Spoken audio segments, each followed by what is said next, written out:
महतो समाज का वोट जयराम महतो को जाएगा, जगन्नाथ महतो की पत्नी को जाएगा या फिर बैजनाथ महतो को जाएगा? पूरा युवा तो जयराम महतो के पीछे चल रहा है ना जी, नारा तो लगा रहा है। से सांप का जो मदारी होता है वो मदारी है कि सांप खेला वाला आएगा, ताली बजवाएगा, अपने पक्ष में लोगों को करेगा और बोलेगा कि कितना ये नाग बाबा जिसका बच्चा खटिया में पेशाब करता हो, रात में सोया है तो दांत कटकटाता हो, पढ़ने में मन नहीं लगता हो, डैनी का नज़र गुजर लगता हो, ये मदोली खरीद लेगा तो शायद सब ठीक हो जाएगा। और गांव वाले लोग मदोली को खरीद लेते हैं और फिर सुबह देखते हैं कि खटिया में लेंदरा गेंदरा का भिंजा हुआ पाता है, फिर से उसको 60 रुपया का एक प्लास्टिक खरीद के लाना पड़ता है। लेकिन झारखंड में हम लोग हैं, पिछले लगभग 10 दिनों से झारखंड का माहौल जानने की कोशिश कर रहे हैं और आज फर्स्ट फेज का चुनाव है, वोटिंग हो रहा है। लेकिन सबसे बड़ी बात कि फर्स्ट फेज में जो प्रचार का सिलसिला था खत्म हो गया। आज जनता फैसला कर देगी कि फर्स्ट फेज के जितने सीटों पर वोटिंग है वहाँ कौन बहुमत में जा रहा है, कौन लीड कर रहा है। सेकेंड फेज में हम लोग आ गए हैं, डुमरी विधानसभा है और डुमरी विधानसभा शिक्षा मंत्री का क्षेत्र है। बात करने के लिए रुके, चाय का दुकान था, हमने सोचा चाय पिया जाए, बात किया जाए। भीड़ था और जब यहाँ बैठे तो पता चला कि यहाँ तो एक निर्दलीय प्रत्याशी ही है। हमने सोचा कि बात कर लिया जाए, इनसे ही ये बेहतर बताएंगे। क्या नाम हुआ जी? बैजनाथ महतो। बैजनाथ महतो। प्यार से हमको छोटू दा भी लोग बोलते हैं। छोटू दा। आप भी मैदान में हैं? हाँ बिल्कुल मैदान में हैं। जितने के रेस में हैं? बिल्कुल, चूँकि यहाँ तो हम आजसू को सींचे हैं और टिकट के इंतज़ार में 20 साल रहे। 2005 में हम चुनाव लड़े थे और चूँकि यहाँ पर आजसू का MP है, पूरा गिरिडीह जिला में संगठन बना करके, सींच करके, गांव-गांव बना करके हम रखे हैं। फिलहाल मेरा सामाजिक कार्यक्रम भी चला है कि सालों भर खेती करो, सालों भर जानवर टेको, सालों भर जंगल बचाओ। हम अभी मैनिफेस्टो भी मेरा जारी हुआ है एक निर्दलीय प्रत्याशी के रूप में कि हम स्वरोजगार से लोगों को जोड़ेंगे, क्योंकि डुमरी विधानसभा एक ऐसा क्षेत्र है जहाँ हमारे यहाँ कोई भी कल कारखाना फैक्ट्री नहीं है। नहीं, तो ये सारा जो आपका मैनिफेस्टो है, सारा वादा है, सारा कमिटमेंट है, ये सब चीज़ अलग है। सबसे बड़ी बात यह है कि आप आजसू को सींचे, टिकट काहे नहीं आए? हाँ, पिछला बार उपचुनाव था डुमरी में, आपको पता होगा कि हम नॉमिनेशन कराए थे और पूरे झारखंड में मेरे नॉमिनेशन मात्र से ही हलचल हो गया था। जो सुदेश जी को मेरे घर आना पड़ा और फिर बैठा दिए तो बात मान गई कि अगली बार शायद चांस देंगे, लेकिन वैसा संजोग नहीं बना। तो संजोग नहीं बना तो लोगों का दबाव था, अपने लोगों का, कि आप लड़िए चुनाव। मतलब ये कि एनडीए गठबंधन आपको मैदान में नहीं उतारा? नहीं उतारा। आपने कहा कि हम तो लड़ेंगे। बिल्कुल लड़ेंगे और चौंकाने वाला रिजल्ट भी देंगे। जीतेंगे भी। मजाक इसको नहीं, क्योंकि हर नेता लोग कहते हैं कि हम जीत रहे हैं।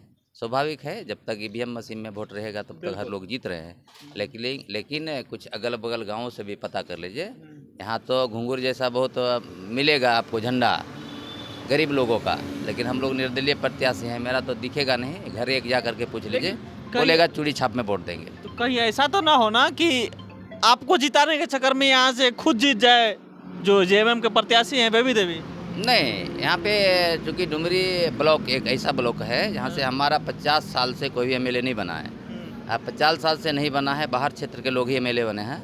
तो यहाँ डुमरी में हमारा 37 पंचायत है और 1.25 लाख वोटर है। यहाँ पर वोटिंग होता है। हाँ, यहाँ बाहरी भीतरी का लड़ाई है। यहाँ से जयराम महतो भी ये तो काम जयराम महतो भी कर रहे हैं। वो जयराम महतो है तो अपने आप पर कहाँ कायम है, वो तो उसका टुंडी विधानसभा क्षेत्र है, वो तो अपने लड़ाई में पीछे हो गए।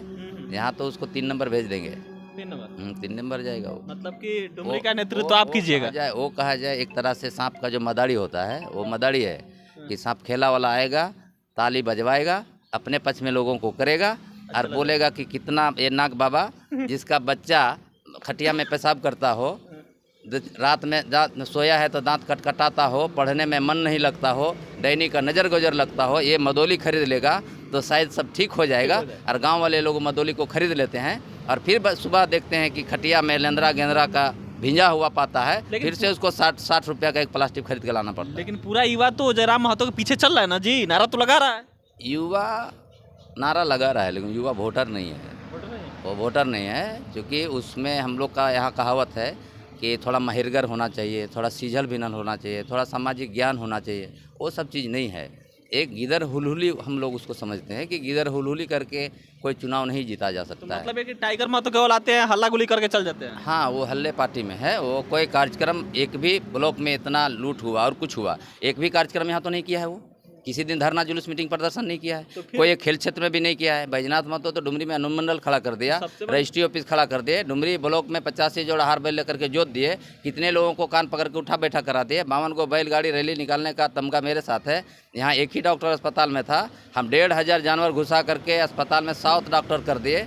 बंधियाकरण में 300-300 रुपया जब लिया जाता था तो सारे डॉक्टर को बंधक बना करके सारे को पैसा लौटवाए। इतना तो बैजनाथ महतो तमगा ही है। आप कह रहे हैं कि जयराम महतो केवल हल्ला गुली करेंगे, चले जाएंगे, वोट में कन्वर्ट नहीं होगा, लेकिन सबसे बड़ी बात यह है कि अगर हल्ला गुली ही करते तो पार्लियामेंट का जो इलेक्शन था उसमें 3.5 लाख वोट कहाँ से लाते? 3.5 लाख एक तो चौधरी जी का बाहरी उम्मीदवार थे, और डुमरी खास करके यहाँ पर जो नेता नहीं पनप पाए। यहाँ बेबी देवी चुनावी मैदान में ही नहीं थे, जसोदा देवी नहीं थी, मोबिन रिज भी नहीं था, बैजनाथ महतो मैदान में नहीं था, वो खाली था। और वो खाली था, लेकिन आज उसको फ़ायदा मिल गया। लेकिन हर गांव से हमारे ही क्षेत्र के यहाँ 12 गो उम्मीदवार हैं, तो 12 गो उम्मीदवार है तो हर जगह पे वो रुक गया है, हर जगह पे रुक गया वो। आखिरी सवाल आपसे, बाकी जनता से हम बात करेंगे। महतो समाज का वोट जयराम महतो को जाएगा, जगन्नाथ महतो की पत्नी को जाएगा, या फिर बैजनाथ महतो को जाएगा? महतो समाज में बैजनाथ महतो भी महतो है, बेबी देवी भी महतो है, जसोदा देवी महतो है, जयराम महतो भी महतो है। लेकिन उसको बाहरी उम्मीदवार होने के चलते उसको लोग बहुत ज़्यादा तरजीह नहीं दे रहे हैं। दिन रात की कोई घटना हो जाए, दुर्घटना हो जाए, तो हम लोग 12 बजे और 2 बजे रात पहुँच रहे हैं, जयराम महतो नहीं पहुँचता है, उसका कोई ठिकाना नहीं रहता है। इसीलिए हमारे गाँव के वोट, क्षेत्र के वोट है, हम खुद का जिला परिषद भी हैं, जिला परिषद इस क्षेत्र का है, और हमको 9000 वोट दिया, 1 रुपया का पकौड़ी नहीं खाया, हम ना बूथ में आदमी को बैठाएं, ना किसी को कोई एक चाय जानता है, लेकिन 9000 वोट दिया है, तो इसमें कोई तो कारण है ना। बिल्कुल। तो जयराम महतो मुख्यमंत्री के उम्मीदवार हैं, तो अपने क्षेत्र में कम ही आएंगे ना? और भैया एक जिसका विधायक नहीं है मुख्यमंत्री बैठेगा, टिटही को जानते लड़ तो हैं, रहे ना सभी से। टिटही को जानते हैं ना, वो भी सोचता है कि रात में सरगा गिर जाएगा तो क्या करेंगे हम, तो रात में पैर ऊपर करके सोता है, हाँ, तो क्या कि हम ही ऊपर करके पैर सोने लगे, तो वो स्थिति उसका है। अब मुख्यमंत्री बनेगा, पहले विधायक तो जीत ले, उसके बाद मुख्यमंत्री का सपना देखे। चलिए आपसे एक सवाल पूछ लेते हैं, आप घूम रहे होंगे क्षेत्र में, झारखंड का भी माहौल जान रहे हो, निर्दलीय हैं तो हो सकता है कहीं ऑथेंटिक राय दे, नेचुरल राय दे, सरकार की हेमंत सोरेन बनेंगे, बीजेपी आएंगी? नहीं, हमको लगता है कि बीजेपी आएगा सरकार।